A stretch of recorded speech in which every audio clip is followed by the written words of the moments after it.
श्री शुभमस्तु। श्री गणेशाय नमः। बापा माँ भाई बंधु मानक नमस्कार। सान पिला मानक शुभाशीष।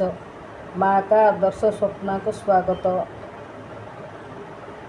आसतु जानिमा सुंदर उपदेश वाणी। कहार धन प्रति आग्रह होई रखिबा भल नुहे। कौनसी लोक उपरे रागिबा भल नुहे।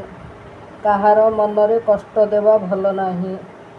जे कौनसी लोकंकु हीन मने कले भल नाही। केबे हेले कहार भूल को बाछिबा भल नुहे। कौनसी लोककु कटु कथा कहिबा भल नाही। जे कौनसी लोककु गाली करिबा खराप। पान बीड़ी मद यह बड़ खराप अभ्यास। यह करिबा भल नाही। कौनसी जगारे वाद विवाद कथा एवं खराप व्यवहार देखिले घर को आसीबो भल। जे कौनसी